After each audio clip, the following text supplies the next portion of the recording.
Hello dear students, अगर हम बात करें इकोसिस्टम की तो आपने इसको क्लास 10 में पढ़ रखा है। क्लास 10 में ठीक है, आप पहले से इकोसिस्टम के बारे में जानते हैं। वहां पर फूड वेब वगैरह इन सारी चीजों के बारे में बात करते हैं। ठीक है, फूड चेन और फूड वेब, जैसे यहाँ पर भी आपको 3 सीरीज नजर आ रही हैं। ठीक, तो ये भी आपको दिखा रहा है फूड चेन के बारे में। ऑलराइट, तो ये सब के सब क्या है, फूड चेन है। इसमें क्या होते हैं, ट्रॉपिक लेवल होते हैं, तो ये प्रोड्यूसर होते हैं और ये बाकी के सब जो उनके ऊपर डिपेंडेंट है इनको बोलते हैं कंज्यूमर। ये कंज्यूमर्स है और इसमें ट्रॉपिक लेवल होते हैं 1 by 1। जैसे ये प्राइमरी ट्रॉपिक लेवल होगा, प्राइमरी ट्रॉपिक लेवल, फिर ये आ जाएगा सेकेंडरी ट्रॉपिक लेवल और ये आ जाएगा तुम्हारा फाइनल या फिर टर्शियरी ट्रॉपिक लेवल। ठीक, इन चीजों के बारे में हम बात करेंगे। सब just it's for the revision only. इसमें जो प्राइमरी होता है वो हमेशा हर्बीवोरस होता है। ठीक है, हर्बीवोरस होता है। उसके बाद जो होते हैं वो होते हैं कार्निवोरस। ठीक है, इसमें ये सवाल जो रहेगा वो प्राइमरी कार्निवोरस रहेगा और ये जो रहेगा ये सेकेंडरी कार्निवोरस, सेकेंडरी कार्निवोरस रहेगा।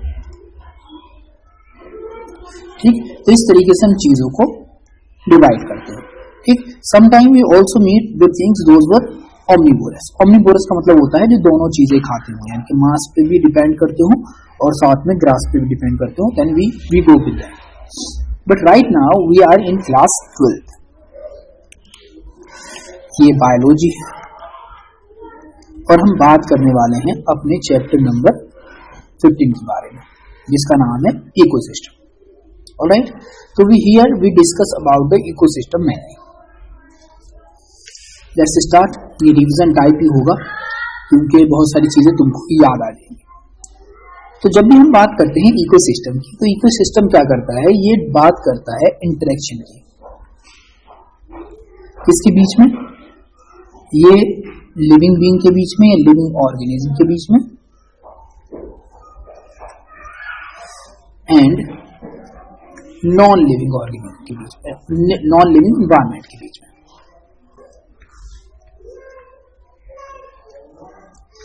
ठीक है, उसके बीच में बात करता है, जिसको हम कंबाइनली बोलते हैं कि ये क्या है हमारा, यही है हमारा इकोसिस्टम। ठीक है, इन्होंने मिलकर आपस में क्या बना रखा है, इकोसिस्टम बना रखा है। ठीक है, तो इकोसिस्टम को हम स्ट्रक्चर और फंक्शन के बेसिस पे 2 पार्ट में डिवाइड कर सकते हैं। जैसे फॉर एग्जांपल अगर हम इकोसिस्टम की बात करें तो हम इकोसिस्टम के एक पार्ट को बोलेंगे बायोटिक और एक पार्ट को बोलेंगे अबायोटिक। ठीक, अब जो बायोटिक पार्ट है उसमें आते हैं लिविंग बीइंग। ठीक, लिविंग बीइंग कौन कौन से होते हैं, एनिमल्स हो सकते हैं और प्लांट्स होते हैं। ठीक है, ठीक, एनिमल्स के अंदर इंसेक्ट वगैरह इन सबको आप समझ के रखना, लिविंग बीइंग। ठीक, और साथ में जो अबायोटिक होता है इसके अंदर आता है जैसे एयर है, फायर है, लेट्स से वाटर है, रॉक्स हैं। ठीक, ये सब किस में आ जाएंगी, अबायोटिक के अंदर आ जाएंगी। तो हमको पता चलेगा भाई 2 टाइप का होता है, जिसके अंदर एक पार्ट जो होता है बायोटिक होता है, एक अबायोटिक होता है। वो चीजें जो लिविंग बीइंग होती हैं, सांस वगैरह लेती हैं, वो क्या आ जाएंगी, बायोटिक में आ जाएंगी, और जो इनको किसी तरीके से भी सपोर्ट करती हैं इनकी ग्रोथ में, वो हमारी अबायोटिक के अंदर आ जाएंगी। इंटरेक्शन ऑफ बायोटिक और abiotic component results into physical structure that characteristics of each type of ecosystem. ठीक है, तो identification and description of the plant and animals species of an ecosystem gives species composition. ठीक, but vertical distribution of different species occupying different levels called stratification. ठीक है, तो यहाँ पे अगर हम बात करते हैं प्लांट और एनिमल्स की स्पीसीज की, तो वो स्पीसीज कंपोजिशन की बात करता है।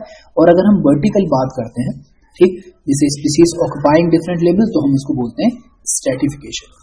कंपोनेंट ऑफ इकोसिस्टम की अगर हम बात करें तो यहाँ पे पहले होता है प्रोडक्शन, डिकम्पोजिशन और एनर्जी फ्लो और न्यूट्रिएंट साइकिल, इन चीजों की हम यहाँ पर अभी जनरली बात करने वाले हैं। Lesson description of a pond as an ecosystem, यानी कि अगर हम एक पॉन्ड की बात करें, किसी तालाब की बात करें, तो वहां पर हम इकोसिस्टम के बारे में बात कर लेते हैं। अगर हम अबायोटिक कंपोनेंट के केस में बात करें तो उसके अंदर कौन कौन सी चीजें आती हैं, इनऑर्गेनिक एंड ऑर्गेनिक सब्सटेंसेस जो उसमें डिसॉल्व है and the rich soil deposit at the bottom of the pond, ये चीज आ गई किसके अंदर, अबायोटिक में। फिर दूसरी चीज क्या होती है, सोलर, सन का input, cycle of temperature, day length regulates the rate of functions of the entire pond, यानी कि ये रेगुलेट करता है इंटायर पॉन्ड में होने वाले सारे फंक्शंस को। प्राइम प्रोड्यूसर जो कौन होते हैं, ऑटोट्रॉफ्स, जो अपना फूड खुद बनाते हैं, जैसे फाइटोप्लैंक्टन्स उसमें पाए जाएंगे, उसमें एल्गी पाए जाएंगे फ्लोटिंग वाले, और सबमर्ज भी होंगे, और मार्जिनल प्लांट्स वगैरह होंगे, ये फाउंड पाए जाते हैं एज ऑफ द प्लांट्स में, found in edges of the pond. फिर आते हैं कंज्यूमर्स, कंज्यूमर जो डिपेंड करते हैं किसके ऊपर, प्रोड्यूसर के ऊपर, आर रिप्रेजेंटेड बाय जूप्लैंक्टन्स, जूप्लैंक्टन्स यानी कि एनिमलों के प्लैंक्टन छोटे छोटे, free swimming and bottom dwelling animals, free swimming जो फिशेस वगैरह होती हैं, और वाटर ड्वेलिंग जो एनिमल्स, एक्वेटिक एनिमल्स उसमें रहते हैं।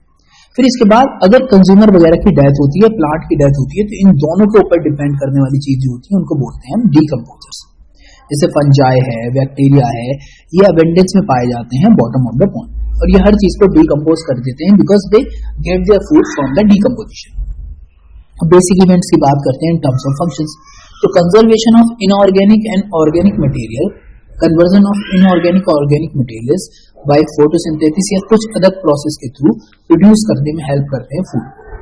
ठीक, जो कंज्यूमर्स होते हैं वो ऑटोट्रॉफ्स बाय हेटेरोट्रॉफ्स है, इनके जो कंजप्शन हो रहा है, तो जो ऑटोट्रॉफ बनाएंगे, ठीक, उसके ऊपर डिपेंड करेंगे हेटेरोट्रॉफ्स जो उसको खाने वाले होंगे।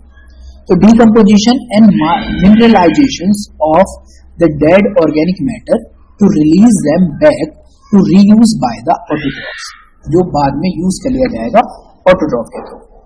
ये सपोज करो कोई एनिमल मरा, हमारे पास ये फिश है और इसकी डेथ हो जाती है, तो ये मर जाती है, डेड फिश होगी, तो इसका क्या होगा, डीकम्पोजिशन। डीकम्पोजिशन तो हम जानते हैं कि जब ये मरती है तो इससे निकलते हैं फॉस्फेट, नाइट्रेट्स, और ये कौन कर रहा है, ये कर रहे हैं डीकम्पोजर्स। ठीक, जब ये मर जाएगा, मरने के बाद जब ये डीकम्पोज कर देंगे इसको, तो यहाँ पे जो हमारा एक्वेटिक प्लांट्स वगैरह है, ठीक, ये हमारा एक्वेटिक प्लांट, ठीक है, ऐसा करना नहीं होता है एक्वेटिक प्लांट का, बट ये अंडरस्टैंड। ये क्या करेगा, जो इससे मिनरल्स निकले हैं जो इसके डीकम्पोजिशन से, उसको ले लेगा, ठीक, सनलाइट से लेगा, सन से लेगा सनलाइट, ठीक, एनवायरमेंट से लेगा CO2, ठीक, साथ में वाटर तो इसके पास बहुत सारा अवेलेबल है, तो इससे मिलाने के बाद ये बनाएगा C6H12O6 ग्लूकोज। और जो दूसरे एनिमल्स हैं, जैसे जो फिशेस होती हैं, जूप्लैंक्टन्स होते हैं जो हर्ब्स खाते हैं, ठीक, तो वो क्या करेंगे, यहाँ से इस फूड को खाएंगे और उसको क्या मिलेगी, एनर्जी मिलेगी। ठीक, इस तरीके से तो प्लांट्स इनको रीयूज कर लेते हैं दोबारा से बार बार। There is unidirectional flow of energy towards the higher trophic levels and dissipations and loss as a heat to the environment. और इसी तरीके से क्या होता है कि वो एक स्पीसीज को दूसरा खाएगा, दूसरी स्पीसीज से एनर्जी का फ्लो क्या होता है, एनर्जी का फ्लो ऑफ एनर्जी जो होता है वो एक ही डायरेक्शन में होगा, यानी कि यूनिडायरेक्शनल तुमको फ्लो ऑफ एनर्जी देखने को मिलेगा। अब बात करते हैं प्रोडक्टिविटी। तो प्राइमरी प्रोडक्टिविटी की बात करें तो अमाउंट ऑफ बायोमास जो ऑर्गेनिक मैटर होता है और जो प्रोड्यूस होता है किसी एरिया के अंदर किसी टाइम पीरियड में बाय प्लांट्स, कौन से प्रोसेस के through, photosynthesis. Express in terms of weight जिसको बोलते हैं G2 और terms of energy kilo joule per metre, इस तरीके से दिखा देंगे। किलो कैलोरी पर मीटर होता है मीटर स्क्वायर या फिर kilo joule per metre square. ठीक है, the rate of biomass production is called productivity और इसी को बोलते हैं हम प्रोडक्टिविटी। तो ग्रोस प्राइमरी प्रोडक्टिविटी जिसको GPP बोलते हैं, रेट ऑफ प्रोडक्शन है जो ऑर्गेनिक मैटर को के बारे में बात करती है जो फोटोसिंथेसिस से हुई है। ठीक। नेट प्राइमरी प्रोडक्टिविटी की बात करो तो एक considerable amount of energy utilize by plants respiration. तो ग्रोस प्राइमरी प्रोडक्शन की प्रोडक्टिविटी की बात करो तो इससे क्या करते हैं, माइनस कर देते हैं रेस्पायरेशन लॉस, जो प्लांट खुद अपने लिए यूज कर लेंगे, और उसके बाद जो बचेगा उसको बोलेंगे हम नेट प्राइमरी प्रोडक्टिविटी। यानी कि जीपीपी ये बन के टोटल तैयार हुआ, लेकिन कुछ को प्लांट यूज भी तो करेंगे, तो वो क्या रहती है हमारी रेस्पायरेशन के थ्रू जो लॉस होता है, रेस्पायरेशन लॉस बोलते हैं इसको, रेस्पायरेशन लॉस। इसको अगर हम निकाल दें तो हमको मिलेगा नेट पीपी। ठीक, तो ये क्या है, टोटल प्रोडक्शन कहलाएगा नेट पीपी। तो net primary productivity is available biomass होता है जो कंजप्शन टू हेटेरोट्रॉफ्स के लिए, कंजप्शन के लिए अवेलेबल होता है, हर्बीवोरस और डिकम्पोजर के लिए। ठीक है। सेकेंडरी प्रोडक्टिविटी है defined as the rate of formation of new organic matter by the consumer, यानी कि कंज्यूमर उसको खाने के बाद जो न्यू मैटर तैयार करेंगे उसको हम किस कैटेगरी में रख देंगे, इस वाली कैटेगरी। अब बात करते हैं हम डीकम्पोजर्स की। तो डीकम्पोजर क्या करते हैं, जैसे अर्थवर्म का नाम सुना होगा आपने, इसको बोलते हैं फ्रेंड्स ऑफ फार्मर। क्या करता है, ये चीजों को खाता है, ठीक, और उनको ब्रेक डाउन कर देता है, कॉम्प्लेक्स ऑर्गेनिक मैटर का ब्रेक डाउन कर देता है। इसमें ऐसे जो सिंपल ऑर्गेनिक मैटर हो, ठीक है, that is reused by the plant. Loosening of the soil, जिससे ये जब जमीन के अंदर चलता है तो उसकी वजह से क्या होते हैं, यूं करके ये चलता है रैंडमली, तो उसके अंदर ये बिल जैसी स्ट्रक्चर बना देता है, बहुत छोटी छोटी। अब इन बिल्स के अंदर क्या रहती है, एयर, इसमें आ जाती है एयर। अब एयर के आने की वजह से क्या होता है, यहाँ पर ये सॉइल जो हो जाएगी लूज हो जाएगी, ठीक है। फिर decomposers break down complex organic matter into inorganic substances like carbon dioxide, water, nutrients called decomposition. So dead plants remains such as leaves, the bark, flowers, dead remains of animals including fecal matters or constitute the detritus, ये बनाते हैं detritus, ठीक। The process of decomposition completed in following step। पहला होता है fragmentation, जिसमें break down हो जाता है, break down of the detritus into smaller particles by detritus या earthworm। फिर आती है lynching। लिंचिंग के अंदर क्या होता है कि वाटर में जो सॉल्युबल इनऑर्गेनिक न्यूट्रिएंट्स होते हैं वो नीचे चले जाएंगे, ठीक, सॉइल के अंदर, और वहीं पे क्या हो जाएंगे, वो अवेलेबल हो जाएंगे, प्रेसिपिटेट हो जाएंगे, ठीक।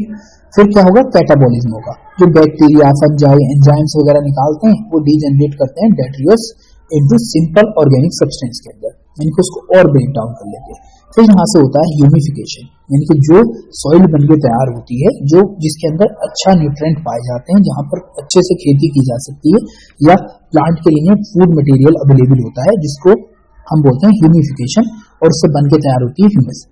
तो accumulation of dark coloured amorphous substance, जिसको हम बोलते हैं ह्यूमस। तुम जब जंगल वगैरह में जाते हो तो वहां पर आप देखोगे कि वहां पर ह्यूमस मिलेगा। इंपॉर्टेंस ह्यूमस की क्या है कि ये highly resistant to microbial actions के लिए होती है, ठीक है, माइक्रोबियल एक्शंस के लिए हाईली रेजिस्टेंस अंडरगो कर सकती है डिकम्पोजिशन में at extremely low slow rate पर, ठीक।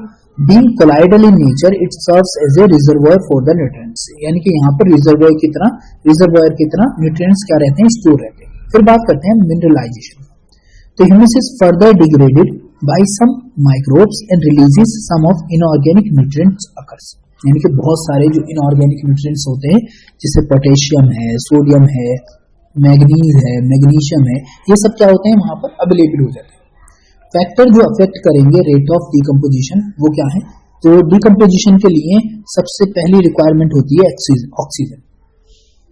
डेट्रियोट्स रिच इन काइटिन और lignin as slow rate of decomposition. जो डेट्रियोट्स होते हैं उनके पास बहुत स्लो रेट होती है डिकम्पोजिशन के लिए, ठीक है। तो detritus rich in nitrogen and water soluble substance like sugar has the faster decomposition, यानी कि जहां पर आपको शुगर मिल जाए, ठीक, और वाटर सॉल्युबल सब्सटेंस होंगे, वहां पे डिकम्पोजिशन खुद ब खुद फास्टर हो जाएगा, ठीक। तो जो प्लास्टिक वगैरह नहीं गलते हैं तो उसका एक ये भी होता है, वो ड्राई वगैरह रहते हैं। The temperature and soil moistures are most important climatic factors that regulate the decomposition. Warm and moist environment favor the decomposition। तो कभी-कभी क्वेश्चन पूछ लेते हैं कि भाई कौन सा environment है जो फेवर करता है decomposition को। और low temperature, dryness और एरोबायोसिस इनहिबिट द डीकम्पोजिशन। अगर टेम्परेचर कम है, ड्राइनेस है और एरोडेसिस हो रहा है तो वहां पर आपका डीकम्पोजिशन आसानी से नहीं हो पाएगा। अब हमारा पॉइंट है एनर्जी फ्लो, ठीक है।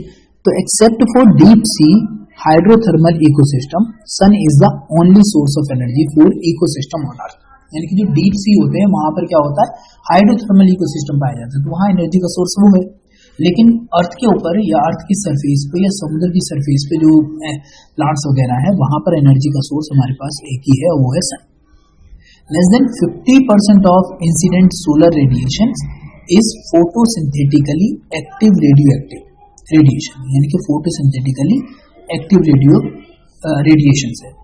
प्लांट कैप्चर सिर्फ 2 से 10% ऑफ PAR, एक्टिव रेडिएशन है उसका सिर्फ 2 से 10% ही कैप्चर करते हैं, used in photosynthesis. All organism depends on producer, सारे के सारे ऑर्गेनिज्म हम कहीं ना कहीं डायरेक्टली इनडायरेक्टली डिपेंड करेंगे प्रोड्यूसर के ऊपर, प्लांट क्या बना रहा है, ठीक। जो दूसरी चीजें ग्रो करती हैं वो भी किस वजह से करती हैं कि भाई प्लांट ने क्या बनाया है, इस वजह से, एदर डायरेक्टली और इनडायरेक्टली, ठीक है। Energy flow in ecosystem is unidirectional, यानी कि हमेशा ये एक से दूसरे की तरफ ही होगा। तो energy transferred from producer to consumer. अब energy transfer is not absolute and spontaneous unless energy is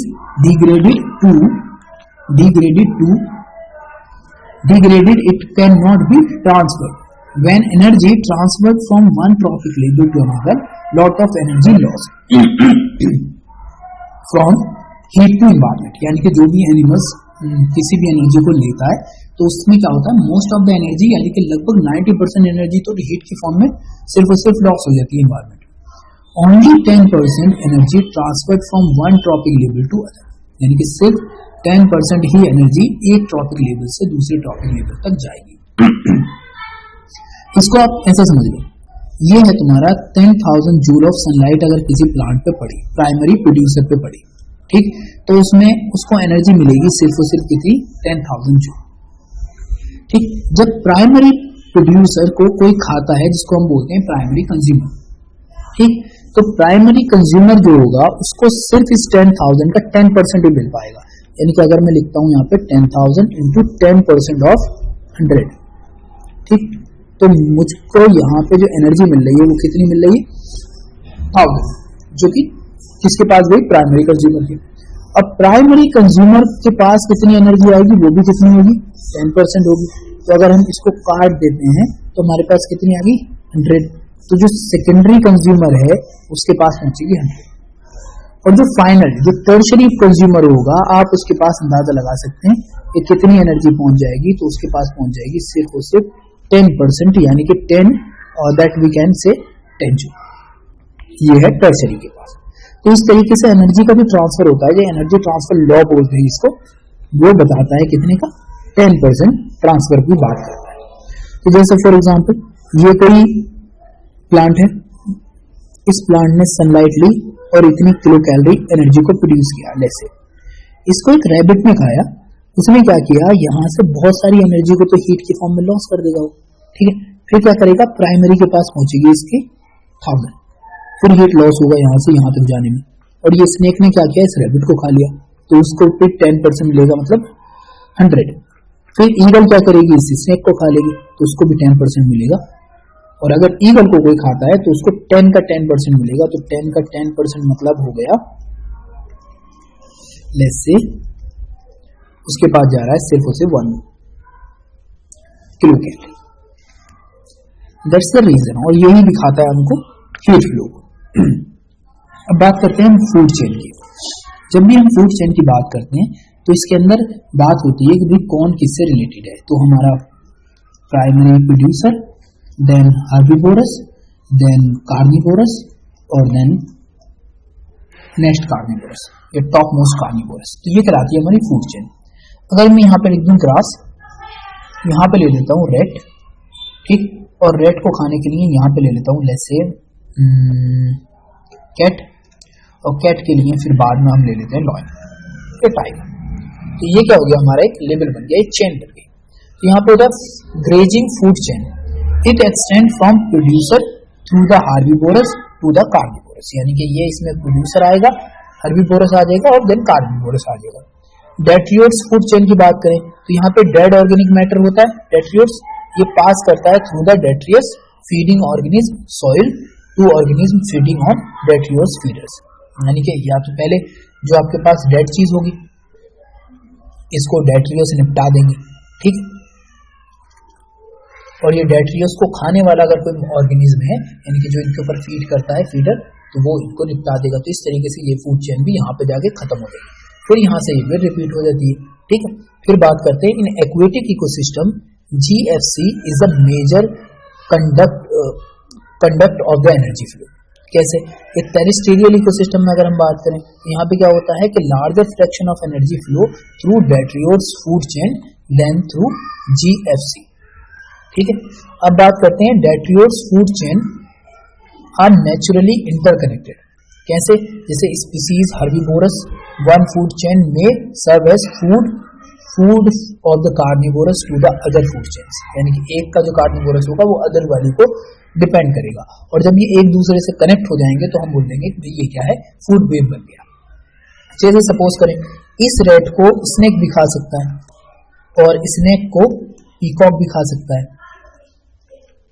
ठीक है, पीकॉक खा सकता है। इसी तरीके से अगर हम स्नेक की बात करें तो इसे ईगल खा सकती है, ठीक है, तो ये यहाँ पर आ जाएगा।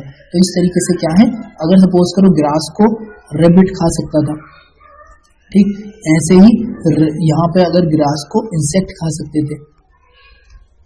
इंसेक्ट को कौन कौन खा सकते हैं भाई? रेबिट भी खा सकता है इंसेक्ट को, जैसे बर्ड्स खा सकते हैं, बर्ड्स को ईगल खा सकती है, बर्ड्स को इवन स्नेक भी खा सकता है, ठीक, बर्ड्स को स्नेक भी खा सकता है। इसी तरीके से रेबिट को स्नेक खा सकता है, रेबिट को ईगल भी खा सकती है, ठीक। तो इस तरीके से क्या होगा, इनके बीच में सबके एक कनेक्शन बन जाएगा। कैट भी खा सकती है, ठीक। तो आप क्या यू विल फाइंड आउट कि there will be a food web, जिसको बोल देंगे जब पूरी मैट्रिक्स एक पे दूसरे डिपेंड हो जाएंगे तो हम बोलेंगे कि ये क्या बन गया, फूड वेब बन गया। अब बात करते हैं ट्रॉपिक लेवल की। ट्रॉपिक लेवल डिनोट करते हैं same type of source of energy पे डिपेंड करने वाली चीजों को, ठीक। तो अगर हम बात करें ट्रॉपिक लेवल की तो एक group of organism irrespective of their size having same source of energy और similar food habit constitute a trophic level. यानी कि इसमें ऐसा नहीं है कि भाई तुम जितने भी प्लांट हैं जो फोटोसिंथेसिस करते हैं वो सब के सब एक ही ट्रॉपिक लेवल में आ जाएंगे।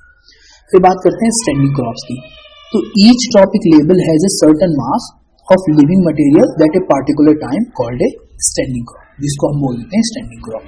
अब standing crop is measured as a mass of living organism, biomass और नंबर इन यूनिट एरिया, ठीक है। तो the number of trophic levels in food chain is restricted to 10% flow of energy, यानी कि ये रिस्ट्रिक्टेड है कि इसमें 10% का फ्लो ऑफ एनर्जी होगा।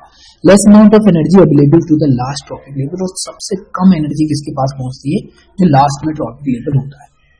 समझ लो इसको। जैसे ये है ट्रॉपिक लेवल्स, ये ग्रासलैंड बायोमास की बात कर रहे हैं, पॉन्ड बायोमास की बात करें, ओशन की बात कर रहे हैं। अगर प्राइमरी की बात करें तो यहाँ पे ग्रास होगा, यहाँ पे एल्गी होती है, और यहाँ पे ओशन के अंदर होते हैं फाइटोप्लैंक्टन्स।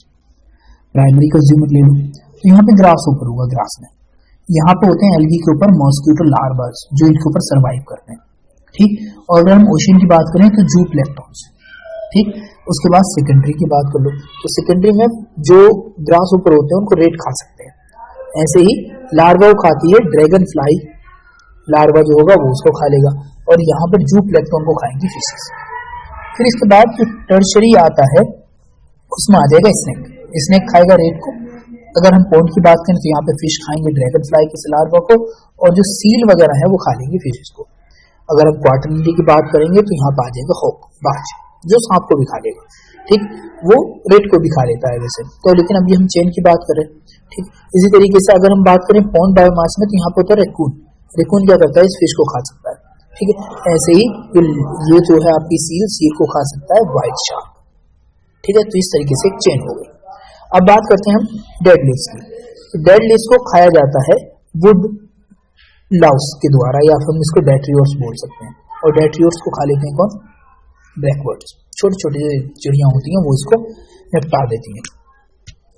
अब बात करते हैं हम इकोलॉजिकल फ्रैगमेंट के बारे में। ठीक, तो इकोलॉजिकल फ्रागमेंट को हम ऐसे समझ लेंगे।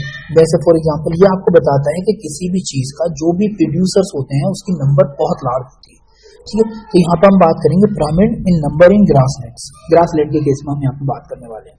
ठीक है, तो ग्रासलैंड के केस में क्या होता है कि जो प्रोड्यूसर होगा उसका नंबर बहुत हाई होगा, प्राइमरी प्रोड्यूसर का, फिर प्राइमरी कंज्यूमर का उससे कम होगा, सेकेंडरी कंज्यूमर का उससे कम होगा, और टर्शरी जो टॉप वाला होगा उसका सबसे कम नंबर होगा।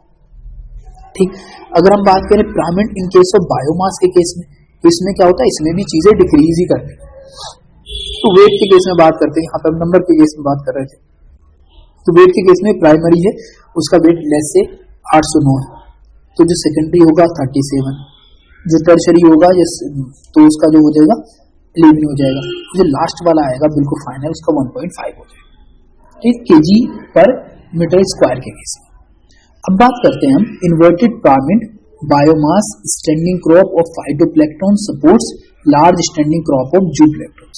यानी कि तुमको ये समझना है कि जो फाइटोप्लैंक्टन्स होते हैं, ठीक, वो सपोर्ट करते हैं large standing crops of zooplanktons, यानी कि ये सिर्फ और सिर्फ प्राइमरी प्रोड्यूसर है, और ये हमारे जो सी के अंदर होते हैं इनको बोलते हैं फाइटोप्लैंक्टन।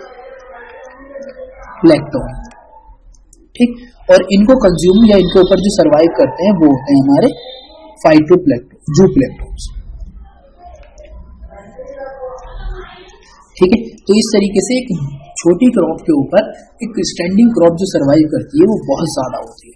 ठीक, तो इस तरीके से तुम इसके अंदर बहुत सारी चीजों को समझ सकते हो।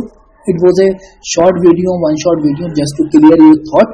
तो अगर ये चीज मैं समझ में आई हूँ तो थैंक यू वेरी मच, और एक बार इसको सब्सक्राइब कर लेना अगर कोशिश कर सकते हो आप इतनी तो, और कोई वीडियो या कोई डाउट हो तो प्लीज मुझको बताना, वी डिस्कस अबाउट दैट।